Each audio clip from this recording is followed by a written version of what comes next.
Welcome to Poetic Horror.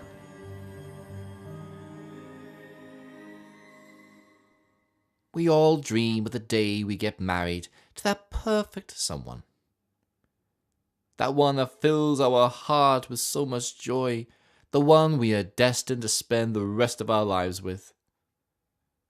Oh, how foolish the heart can be. Many a time we believe we are there, and we come out more hurt than loved because of some sadistic trait or the other. We are left alone to feel the pain and struggle of what we believed was true. If not treated soon, can leave serious scars that may not heal. Or worse. The needs of the sadistic are designed to leave scars, or better, for personal gain. And they will stop at nothing to get what they want. Even murder.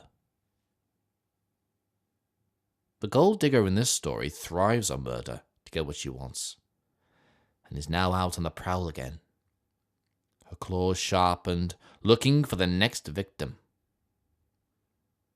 Who will she have to kill next to satisfy her everlasting appetites for riches and glory? Written and narrated by David Cox, with music by Purple Planet. I call this story Till Death Us Do Part. A gold digger, out of wedlock, inherited a healthy fortune. Ever since her previous husbands had met with tragic misfortune.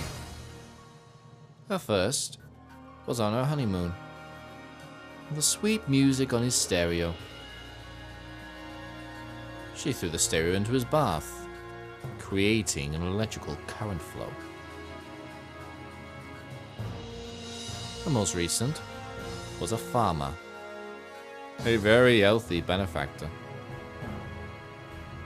He was doing his crops one day, when along she came, with the tractor. Rich and single, but not satisfied. She wanted one more for the road. So she looked around at dating online, and found one. A sight to behold. Roger, a successful artist, sculptor, and had a love for Russian opera. Young and recently lost his wife. And in her mind, even a great lover.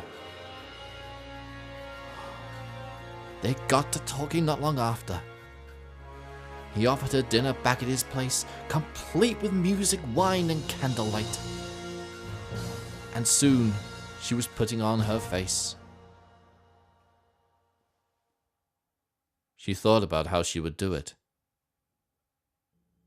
The sudden fate after the wedding. Maybe make him to a lifelike sculpture. Or stick to basics and suffocate him with the bedding.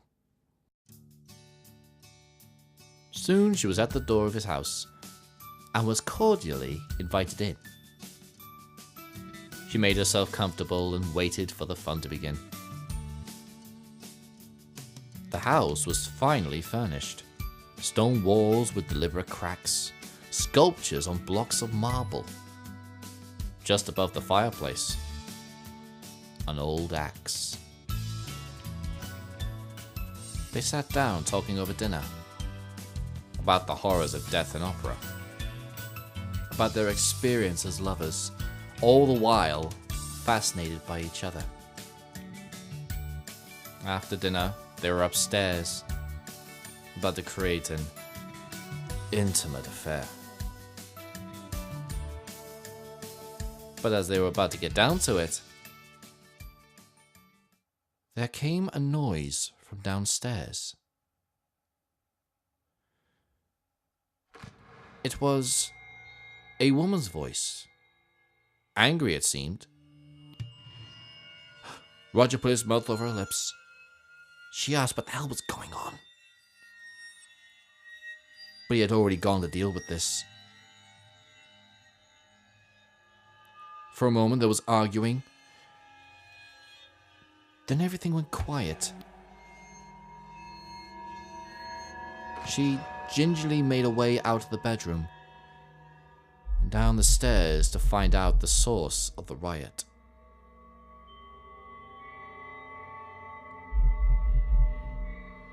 The lights, barring the fire, had all gone out.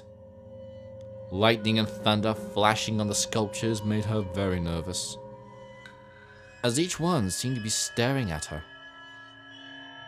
Opera music was coming out from every crevice.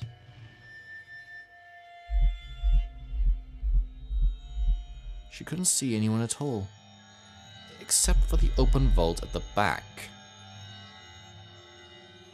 Greedily, she made her way up to it. She had some pound notes and jewelry to pack. Just then, the television screen flickered on, and that same voice came again. She froze in fear as she recognized Roger. The wall above the fireplace was plain. Then from the shadows out came Roger, axe in hand, imitating a woman's voice. The gold digger knew she had to get out. There was not going to be any other choice. "I'll end your slutty ways for good," he blurted out, raising the axe high above his head ferociously. She screamed in fear and moved quick as the axe smashed through the screen of the TV. She ran for the door as he got ready for another shot, only to find the door chained. Naturally, of course. She burst into tears as she lay pressed against the door as he said, "Roger is mine," and swung down on her with devastating force. Each and every blow made the door bang, bang, bang. A bloody handprint etched onto the window pane. Outfoxed by another like herself. Never again to murder a lover, no matter how insane.